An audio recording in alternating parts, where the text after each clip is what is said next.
tal? Saludos, muy buenas noches. Bienvenidos a Vía V. España es el único país de Europa en el que los secretos oficiales lo son eternamente. Una situación definida por el franquismo, refrendada en 1978 y ratificada por el Partido Socialista de Felipe González en plena guerra sucia contra ETA. Una anómala situación que los historiadores llevan años denunciando, que podría tener los días contados gracias a una iniciativa parlamentaria del PNV de la que les hablaremos en el programa de esta noche. Por cierto, ¿han visto ya a la reina de España? Yo nunca me he sentido español, nunca. En caso de guerra yo iría con el enemigo. Nunca he tenido ningún sentimiento nacional. Jamás, ni 5 minutos de mi vida me he sentido español. Culturalmente no tengo identidad. En los mundiales siempre iba con las selecciones de otros países. Cualquier tema de hard bop casi que me gusta más que toda la música que se ha hecho en la historia de nuestro país. Estoy cogiendo una tirria a la Isabel esta.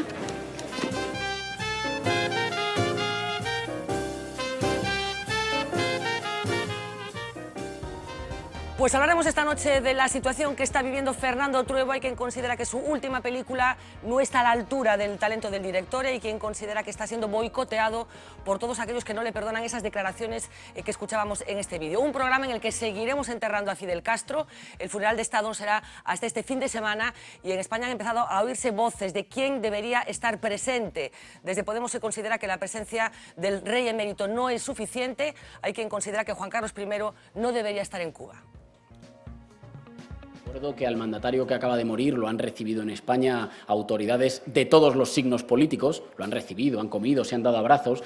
Es un evento de ámbito iberoamericano con la suficiente importancia como para que nuestro gobierno, que debería estar trabajando para que tuviéramos más peso internacional, enviara a alguien de un poco más calado. Por ejemplo, podría ir el ministro de Asuntos Exteriores. Nos gustaría saber qué motivos da el gobierno para enviar nada menos que al rey emérito de España a los funerales de un dictador que ha muerto, como le digo, sin ser jefe de Estado. A nosotros nos parece que con un secretario de Estado vamos que nos matamos ya, ¿sabes? Bueno, como vemos lo que podría ser los dos extremos del arco político, Fidel Castro que sigue creando polémica después de muerto Carlos Aymerich, moi boa noite, pido unha primeira sensación da figura de Fidel Castro que, como decía, nestas horas sigue mantendo dividida a opinión pública. Bueno, pues eu creo que Fidel Castro, por méritos propios, é un personaxe histórico, é unha persoa que conquistou a independencia efectiva de Cuba e que foi un referente en toda Latinoamérica e en todo o mundo. Eu creo que en moitos países, desde logo África que loitaba contra a apartheid, as colonias tamén en todo o mundo que loitaban, verdade, pola súa liberación, tiveron sempre en Cuba un aliado e amarse, bueno, pois dos suizos que poda merecer, non? O sistema político cubano é evidente que en Cuba hai uns niveis de bienestar e de igualdade que xa quererían para si outros países da área, non? De Latinoamérica, de Centroamérica e incluso en determinados barrios de Norteamérica tamén. Gonzalo Caballero, muy buenas noches. Buenas noches. ¿Más luces o más sombras? A ver, yo creo que en lo que es el símbolo político y en la primera etapa de lo que supone la revolución que allí plantea es una motivación, desde luego, que conlleva un montón de impulsos de modernización, de igualdad, de defensa de valores, de defensa de derechos, que creo que hace que Fidel Castro ocupe un lugar en la historia de la humanidad, aunque suene muy grande decirlo, pero que es cierto, es decir, es un personaje histórico que está en la historia de la humanidad. A partir de ahí, es evidente que luego la praxis de la política y de la economía, a lo largo de tantas décadas, con un sistema político no democrático y con un sistema económico pues que resulta muy ineficiente, acaba conllevando que todos esos ideales que motivan una transformación contra un status quo anterior a la etapa de Fidel Castro en Cuba, que también era un escenario terrible, pues al final acaba haciendo que eso acabe languideciendo y que ese deseo de cambio y de bienestar pues acabe dándose con muchas dificultades, también motivadas por factores externos. Y en todo caso, una cuestión más, yo creo que estamos viviendo también, pues evidentemente toda la valoración del personaje, pero en la economía política de la transición y de la senda institucional de Cuba, el fallecimiento de Fidel Castro no tiene en estos momentos efectos ninguno. Es decir, han conseguido hacer una transición temporal en la figura de Raúl Castro, y algunos lo debatimos y lo planteamos cuando se produjo ese suceso, que permitió que una dictadura personalizada, un régimen personalizado, personalista, que normalmente tienen la dificultad de sobrevivir a la persona que se convierte en eje de referencia, lo hayan buscado por una senda y por lo tanto abran la posibilidad de que el sistema, con todas sus dificultades, pueda cambiar por un factor exógeno, pero no hay ningún factor endógeno determinado por el fallecimiento de Fidel Castro. Probablemente el factor exógeno más relevante en este asunto no se haya producido en Cuba, ni siquiera con la muerte de Fidel Castro, sino que se ha producido con la persona que ha ganado las elecciones en Estados Solo un Unidos, dato. Donald Trump, que ya ha indicado que parece que no tiene la intención de Lo que pasa continuar es que solo un dato. la senda iniciada por Obama. Las políticas norteamericanas de presión no garantizan ni el cambio ni la transición. Manuel Lago, moi boa noite. Boa noite. Claros ou luces? Luces ou sombras, perdón. Eu creo que o sol cubano disipa as pequenas nubes, non, de 50 anos de goberno. Fidel Castro é o revolucionario por excelencia, e máis en Europa e en América, non? El e o Che Guevara simbolizan, non? Simbolizan, son as persoas que nas que se concentra, se acumula a ansia de liberdade, de independencia, de antiimperialismo, de rematar cas dictaduras de oprobio que en América Latina nos anos 50, 60 e 70 ocupaban o escenario, non? Nese sentido, Fidel Castro é esa imaxe, a imaxe do revolucionario, do que acaba cun status quo imperialista de Estados Unidos, cun oprobio indigno, non, de dictaduras que asolaban América Latina. Eu creo que nese sentido a figura histórica de Fidel Castro é indiscutible. É certo que un gobernante que goberna 40-50 anos, pois, en fin, eso é unha anomalía en sí mesmo, non? E que no seu réximen se tiña que haber producido adaptacións aos tempos, dende logo tiña que haber habido eleccións, etc. Pero o elemento central da súa actuación, sin ninguna dúbida, é positivo. E eu creo que por moito que se empeñen os aparatos de propaganda do capital e do imperialismo, a figura de Fidel Castro é querida, enormemente querida pola maioría de América Latina, pola maioría europea e pola maioría dos ciudadanos españoles e galegos. Onte falábamos desta mesa de Fidel Castro e algúns dos presentes falaban dunha certa anomalía histórica no feito de que unha parte importantísima da esquerda europea, e non somente da esquerda europea, sigan considerando a Fidel Castro unha figura a destacar, a pesar de que era o responsable dunha dictadura que tiña as cousas que tiña. Miguel Anxo Bastos, ti eres igual de xeneroso a hora de xulgar o papel de Fidel Castro? No, a mí non me gustaría que estuviera muerto, me gustaría que estuviera preso, que é onde ten que estar, por crímenes de fusilamiento de miles de personas ao principio da revolución, moitos deles en suizo, repetindo suizos cando o xulgado era absolto, por meter na cárcel a decenas de miles de gais que non fixeron outra cousa que manifestar súas cousas. A vida de Reinaldo Arenas, por exemplo, que conta moi ben, antes que Anochezca, e despois fixeron unha película sobre eso, conta perfectamente como se trataba a homosexualidade, como se torturaba e se metía en prisións unha persona que non facían nada, só eran homosexuais. Unha persona culpable de... Como a Gran Bretaña dos anos 60, sí, non? sí, pero digo... O sea, como a Gran Bretaña dos anos 60. Eu non estou defendendo a Gran Bretaña dos 60. No, pero, e está defendendo as políticas pero como a Gran Bretaña, non, como a Gran Bretaña dos anos 60. Estás falando que estaban prohibidas as relacións homosexuais. Metías en campos de concentración. Non sei, pero digo, Cuba sí. Como a Gran Bretaña dos anos 60. O teu emblema de democracia. Non estou preguntando. Pero Fidel era revolucionario. Pero Fidel era revolucionario, quería cambiar todo ese atraso imperialista. A ver, Miguel, Quería cambiar todo ese atraso imperialista, supuestamente, sí que en Estados Unidos eso non se facía. Polo desastre económico sin paliativos o que levou o país. Colleu unha economía que no ano 58 se pode contrastar, se ten internet diante, pode contrastar, tiña a renta de Austria, tiña a renta de Francia, casi duplicaba a renta de España, tiña mellores... Como estaba repartida ese non sei como estaba repartida, pero moita renta tiña que facer para que ainda así repartindo tuvera máis que Austria e Cuba. Desde logo, con indicadores sanitarios, por exemplo, moito mellores que os de Portugal ou que os de España, en nacimentos infantiles, xa de aquela. E agora non medrou, non se compara para nada ni siquiera cos países da zona. A renta per cápita, por exemplo, se mirades o PIB, por exemplo, o PIB de Cuba e de Guatemala.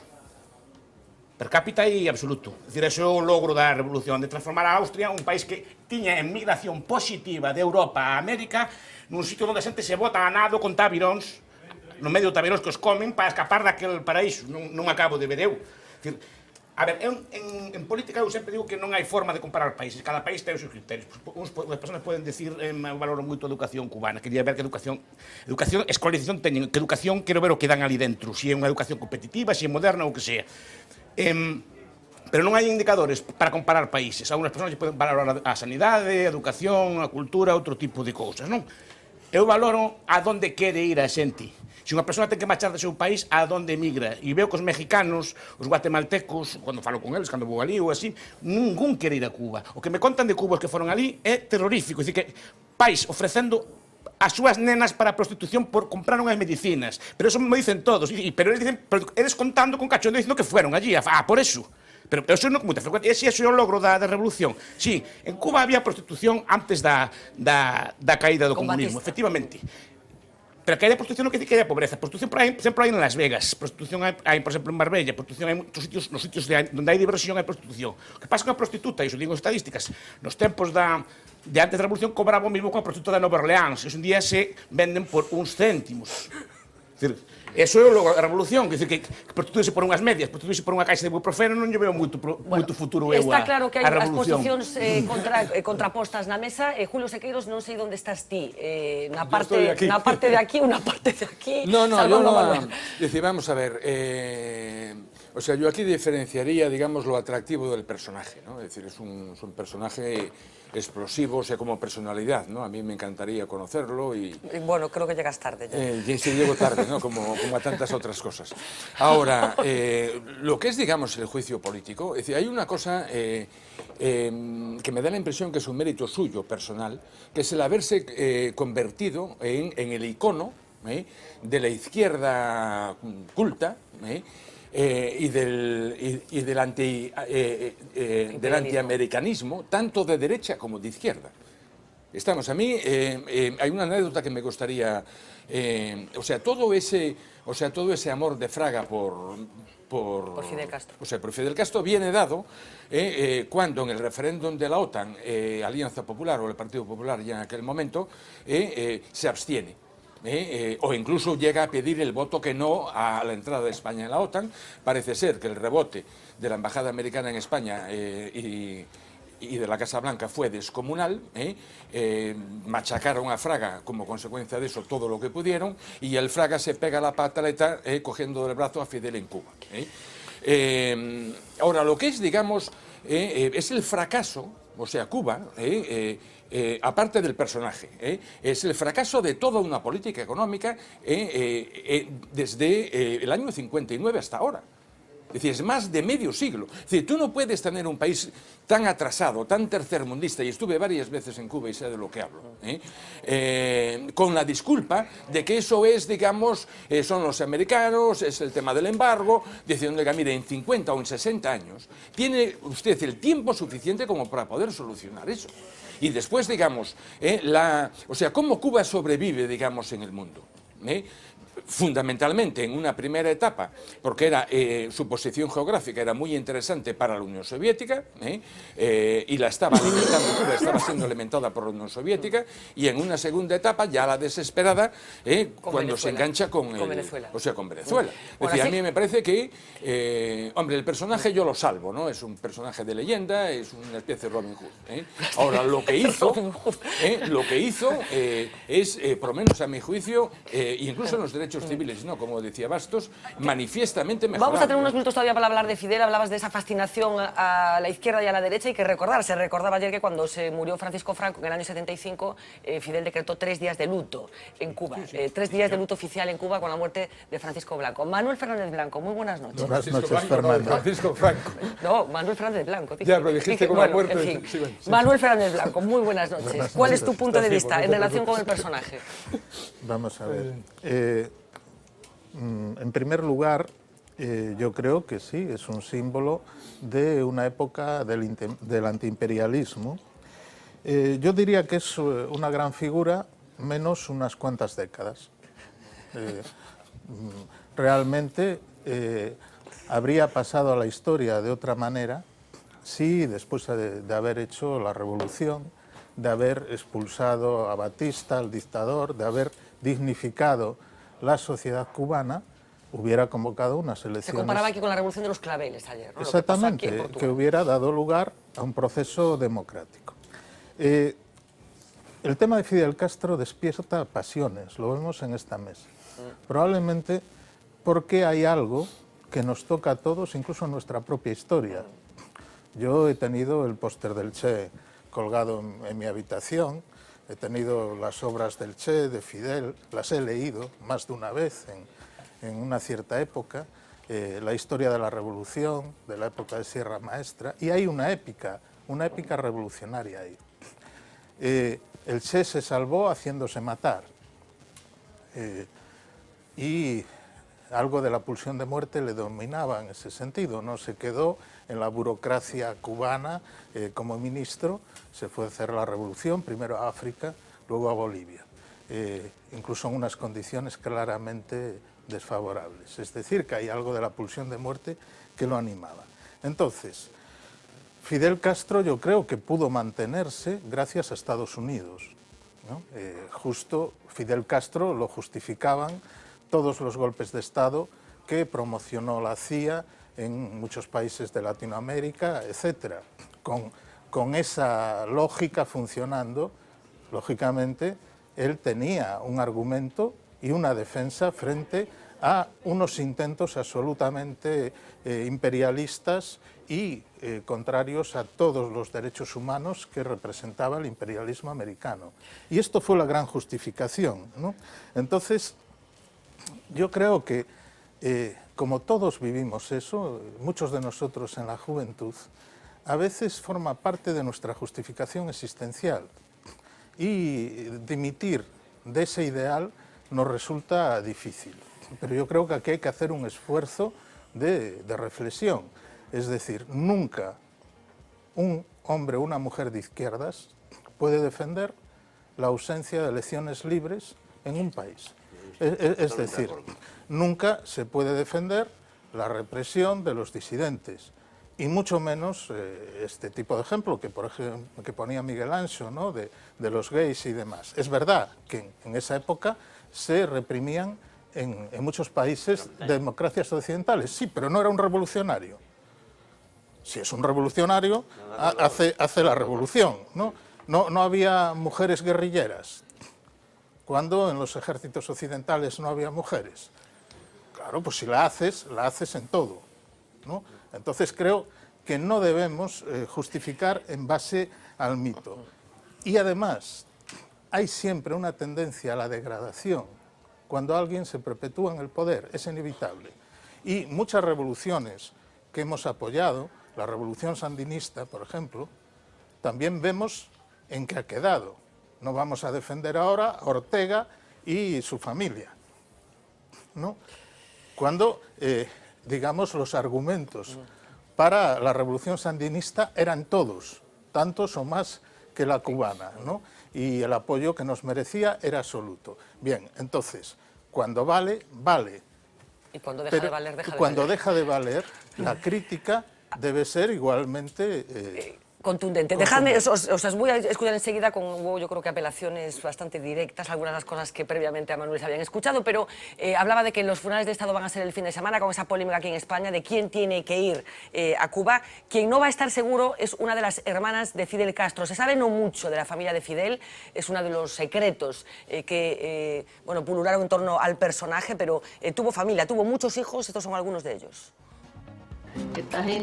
Ni asistirá al funeral de su hermano ni ha vuelto a la isla desde que se fue hace 52 años. Y yo he aprendido por culpa de la revolución, vaya, a rechazar las injusticias. Es la única hermana que ha plantado cara a Fidel y a Raúl, tanto que llegó a espiar para la CIA y después se instaló en Miami. Lo reveló en sus memorias que publicó en 2009, un libro que fue toda una bofetada para Fidel y su hermetismo respecto a su familia. Esta es una de las pocas imágenes del líder de la revolución con sus hijos. Es Fidelito, el mayor. El periodista Edward Murrow les entrevistó en 1959 y ellos contestaron en un perfecto inglés.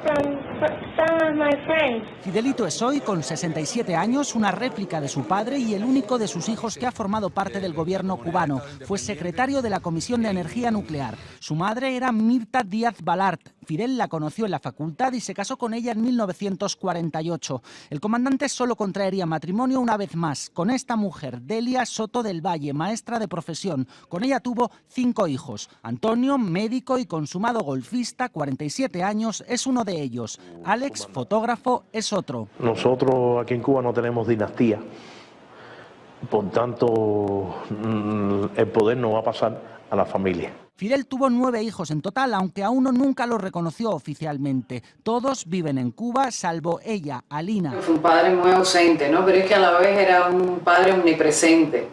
y era el padre, entre comillas, de todos los cubanos, ¿no? El presidente en Miami, como su tía, es la que más quebraderos de cabeza le dio. Firme opositora al régimen de su padre, ha recorrido medio mundo combatiéndolo. ¿Cómo se va entonces a los 38? ¿Cómo es ese episodio cuando se va? Disfrazada de española con un pasaporte falsificado. Muerto Fidel, los únicos Castro que suenan para continuar la saga familiar son dos de sus sobrinos, hijos de Raúl, Alejandro Castro Espín, militar experto en temas de seguridad, y ella, Mariela Castro, directora del Centro Nacional de Educación Sexual y defensora de los derechos de los homosexuales.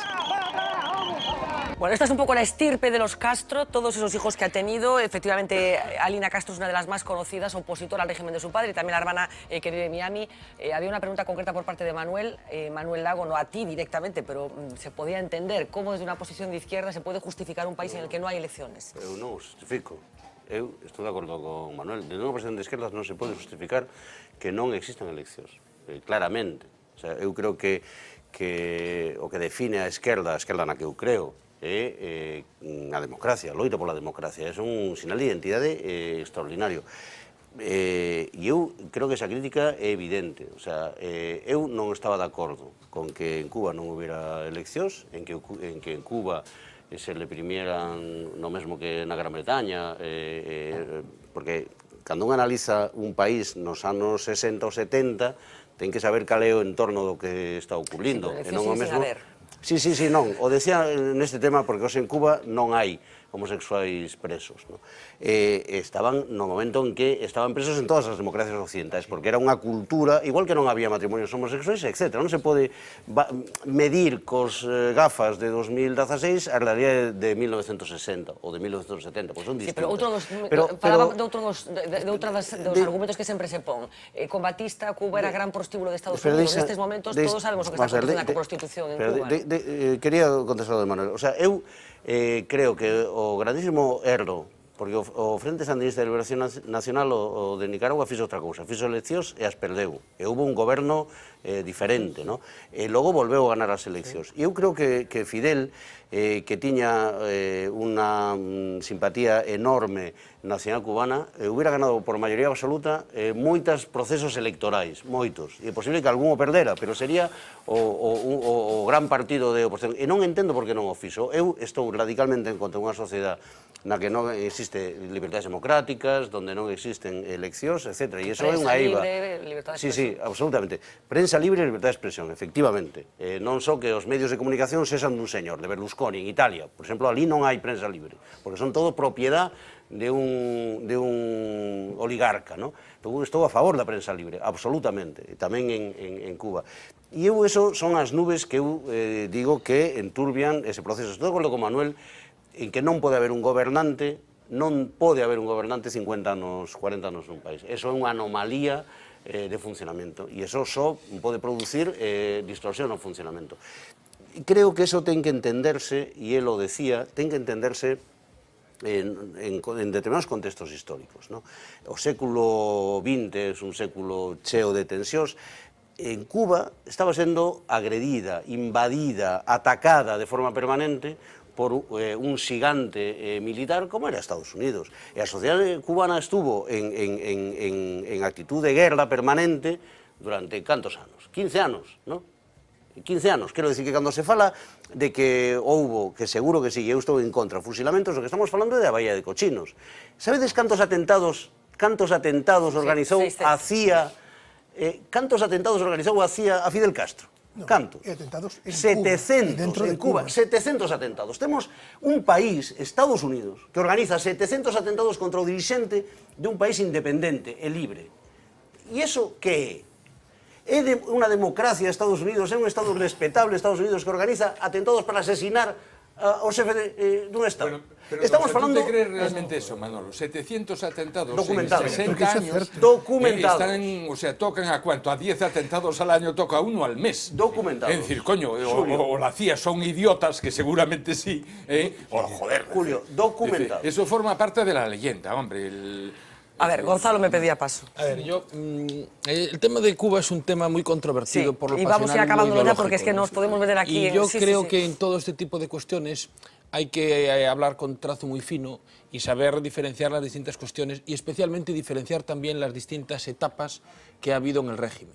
Es decir, esa visión de pincelada gruesa, pues sabes que recoge parte, yo no digo que parte de lo que diga Miguel Bastos no tenga algún tipo de... pero no es la realidad única de la perspectiva, es decir, me refiero a ese planteamiento, por ejemplo, justamente el tema del tratamiento de la homosexualidad, que evidentemente no tiene los parámetros que ha tenido en Europa, pero es cierto que ha habido un proceso de avance significativo. Esa imagen de descripción que das no es la que se da, justamente como habéis puesto en el vídeo, porque esta una de las hijas de Raúl, esta Mariela Castro, la han puesto como una secretaria de Estado para defender mucho. Sí. Entonces, yo creo, o la imagen esa de se van y los comen los tiburones. Bueno, pues eso es cierto que ha sido en un periodo específico, muy concreto. No estoy justificando el régimen, nada, yo ya he sido crítico en la primera intervención, es decir, tanto por lo político como por lo económico, pero creo que hay que matizarlo, porque si no acabamos cayendo en el debate ideológico de jugar en el pim pam pum a favor de Cuba entre el exilio y los que ideológicamente lo ven como un modelo revolucionario, y al final nos estamos jugando pues un debate sobre algo en lo cual hay gente que sufre, que padece, que tiene una mala situación económica y que además es difícil también dibujar una transición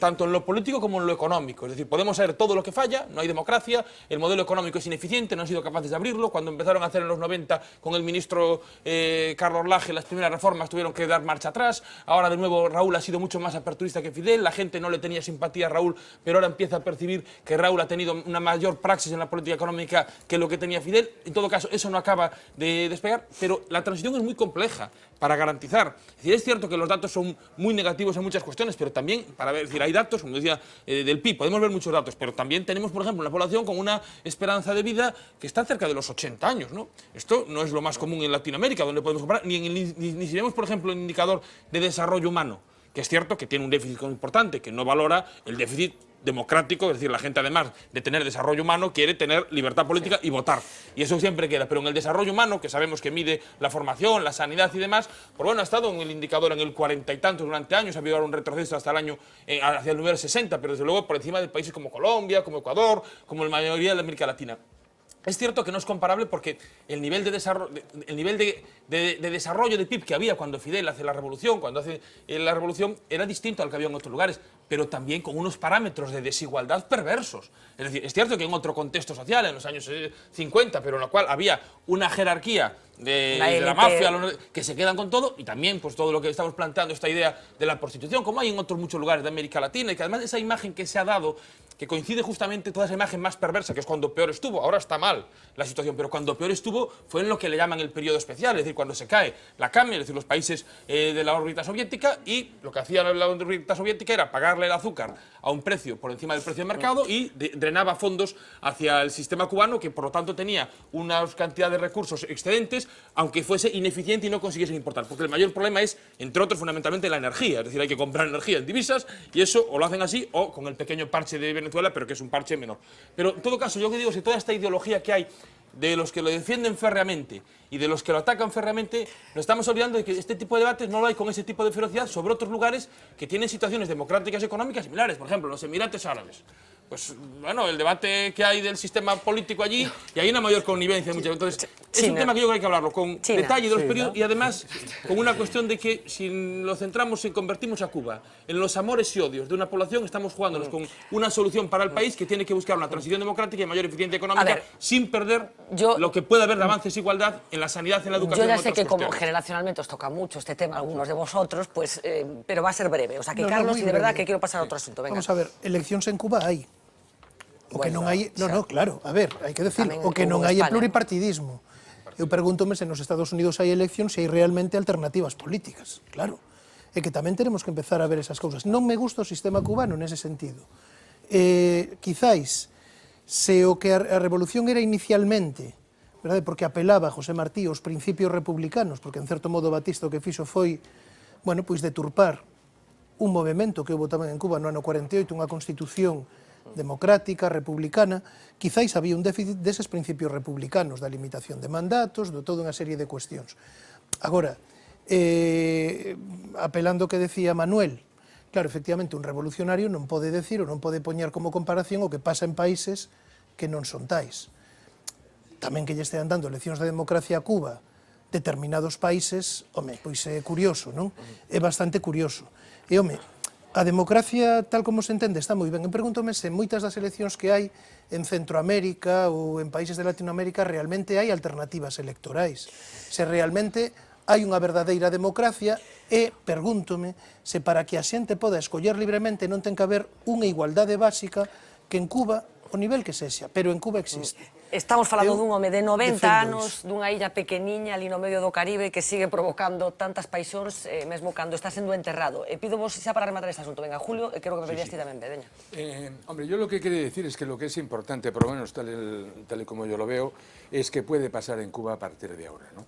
Y a mí hay una cuestión que me preocupa porque yo creo que hay, digamos, dos modelos enfrentados, y que los dos, digamos, yo no les veo salida y los considero igualmente peligrosos, ¿no? Uno que sería el continuar por donde se vino, es decir, más de lo mismo, con ligeras aperturas y controles, pero más sin perder, según su lenguaje, los principios básicos de la revolución. Y después lo que es el otro modelo es lo que está enfrente, lo que está en Florida. O sea, la colonia cubana que hay en Florida, que, la gusanera. La gusanera. Sí, hombre, si el modelo es, si el modelo para Cuba es lo que tiene en la cabeza la gente de Florida, que es prácticamente volver a la Cuba de Batista, es decir, hombre, así digamos, en algunos círculos, ¿no? Se está trabajando un poco en el esquema de Canarias, ¿no? O sea, bueno, en Canarias, cualquier caso, yo insisto en que... o sea, frente a Europa sería una especie de Cuba con Estados Unidos, Canadá, ¿no? Ha ganado las elecciones americanas quien ha ganado, Estados Unidos es quien otra, ha ganado, y en esa dialéctica que efectivamente explica muchas cosas de lo que ha pasado con Cuba, pues a lo mejor resulta que lo que se pensaba hace unos meses pasa a ser una cosa diferente a partir de ahora si Trump hace algunas de las cosas que está diciendo que va a hacer. Manuel, y acabamos con Miguel. A mí me parece que los argumentos comparativos no tienen mucha utilidad, ¿no? Efectivamente, hay países con un déficit democrático mucho mayor. Y también hay que saber que las relaciones internacionales se rigen por el cinismo. Evidentemente, se recibe aquí con todos los honores al primer ministro chino. Si va a invertir en esto o en lo otro, si podemos hacer el AVE Medina a la Meca, pues no le vamos a hacer ascos al régimen de Arabia Saudí. Pero con esto hay que contar. Por lo mismo, cuando desde Ciudadanos dicen que van al entierro de un dictador, vamos a ver, a Cuba la ha visitado recientemente el secretario de Estado de Estados Unidos, la ha visitado el Papa, la han visitado muchos dignatarios y además los hoteleros españoles están encantados de llevarse bien con el régimen cubano. Es decir, que es una lógica que escapa y además la representación del rey me parece que es un poco lógica en cierto sentido. A un ex jefe de Estado lo visita otro ex jefe de Estado en sus exequias. Tenían feeling, No, se llevaban bien. Sí. También Fraga, porque al final después está el factor humano, ¿no? Los dos eran hijos de emigrantes gallegos en Cuba y al final hay algo de la historia de Lugo. A gobernar largos periodos. Fraga, Rey, Fidel, todos largos periodos. A ver, Miguel, para acabar. Pero Juan Carlos non era fillo dun emigrante galego, non? Bueno, que se saiba. No, que decir, se ha dicho antes que non se pode comparar. Cada país escolle. Solo sei que nadie quere ir a vivir a Cuba, nadie emigra a Cuba. Os meus alumnos que foron alá, todos volveron colleron mozas alá e colleron as trouxeron para cá de volta, pero ningún quiso quedar alá. Non sei por qué. Algo tendrá o país. E as mozas quixeron vir para aquí rapidamente. Algo pasará. Pero que digo que en xeral non veo eu masas de emigración que queran ir para lá, os mexicanos intentando colarse ali en barcos ou en pateras en colarse. Non quero, decir, onde está o progreso dese país? Parece que queren emigrar a outros países. Digo que non quero entrar.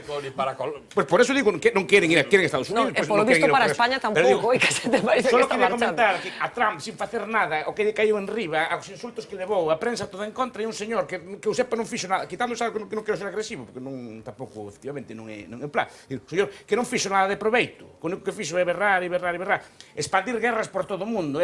Claro, se as fan os yanquis, eu estou en contra, son antiimperialistas, se os que fan os yanquis por defender a democracia, eso é unha regresión imperialista. Se Cuba invade Congo, si mete guerrillas en Bolivia, si mete guerrillas en Angola, no es porque es una lucha antiimperialista, todo está bien, vamos a ver. En ambos casos es una especie de imperialismo, normalmente como peón ou vasallo da Unión Soviética no seu momento, pero é un país que exportou guerras por todo o mundo. É o segundo país de América Latina con máis intervencións fora, despois de Estados Unidos. É dicir, tuvo participación militar en casi todos os países. Digo, que unha persona que non fixo nada de proveito, que é un imperialista, que fixo guerra, non sei por que lle fan tanta festa. En cambio, o pobre de Trump, que sí que é mal falado de un bruto, pero que non fixo nada, se caen as prensas, bueno, os jefas... creo que la mesa está suficientemente representada en estos momentos de todas las sensibilidades posibles que puede haber en relación con este asunto. Hablábamos de no comparar situaciones y el siguiente asunto me viene muy bien introducirlo en este punto concreto porque lo presentaba al principio del programa, esa excepción en la que vive España, que quizás muchos de ustedes no conozcan y que tiene que ver con el hecho de que en España, por una decisión del dictador Francisco Franco, refrendada en el 78 y ratificada, atención, por Felipe González, los secretos oficiales, esos que otros países desclasifican cada cierto tiempo, lo son eternamente. Una situación que el PNV quiere cambiar a través de una iniciativa parlamentaria que se está debatiendo en el Congreso y que podría acabar con esta anómala situación que, por cierto, vienen denunciando los historiadores desde hace mucho tiempo. Vamos a escuchar a nuestro historiador preferido, Laurencio Fernández Prieto, hablando de esta circunstancia tan particular y tan sospechosa. Top Secret, así sigue parte de nuestra historia, pero ¿y si se levantara el veto? Si pudiéramos conocer realmente la historia de España completa. Eso es lo que pretende la iniciativa que el PNV lleva al Congreso, que los documentos clasificados no puedan seguir como hasta ahora inaccesibles. Límite 35 años. Si sale adelante la reforma de la Ley de Secretos Oficiales, se podría acceder a los archivos de la Guerra Civil, el franquismo, la transición y a los miles de documentos clasificados ahora desde siempre y para siempre. Todos os que son segredos e información reservada. E iso é algo que determinan pois, os servicios de información, os ministerios, os militares. Decir, hai moitas cousas que son segredas, bueno, porque hai que garantizar a confidencialidade, ¿no? O problema é durante canto tempo. Aquí é eterno.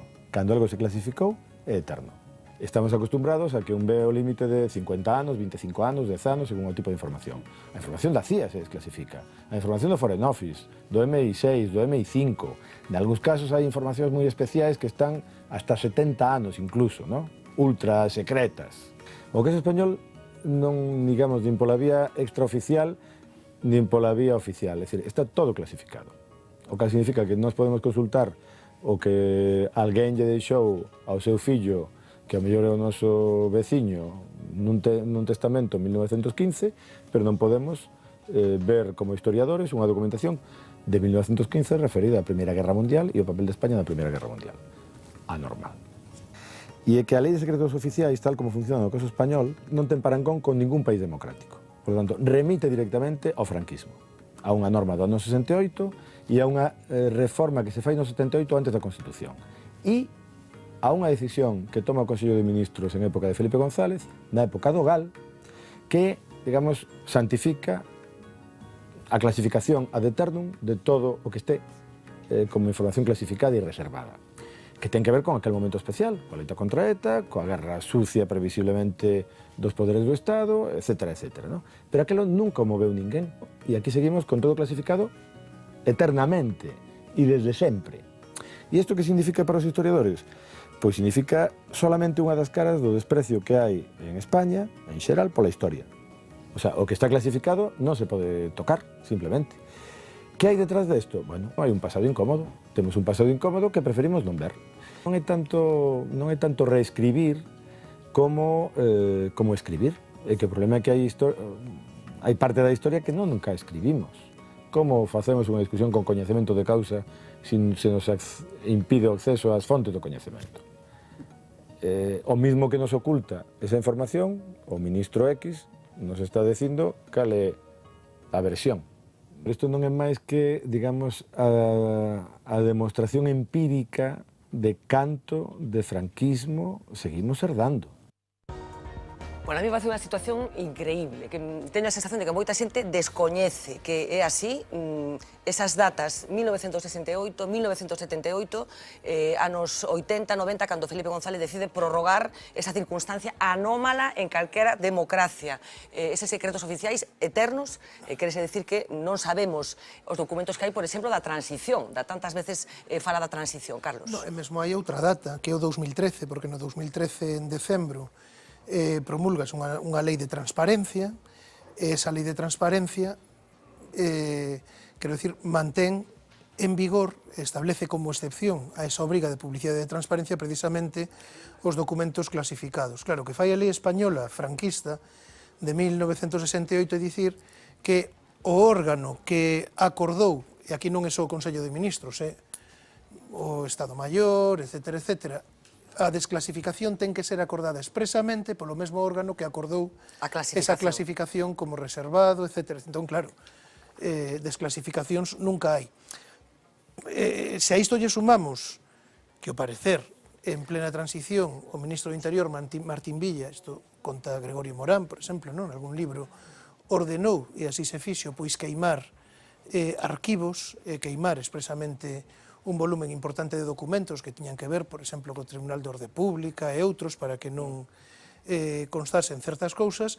Claro, pois levamos sorpresas relativas como esta que tivemos a semana pasada, non? Esa entrevista de Victoria Prego a Adolfo Suárez, onde Adolfo Suárez recoñecía o que xa moito sospeitábamos, que as eleccións para que que non podía haber, como houve en Italia, un referéndum expreso sobre a monarquía ou república, senón que todo tiña que ir no paquete da Constitución, ou que as eleccións municipais non se podían facer como se fixeron en Portugal xusto despois do fin do fascismo no ano 76, senón que tiñan que agardar ata o ano 79 porque, claro, que as eleccións municipais iba a gañalas a esquerda.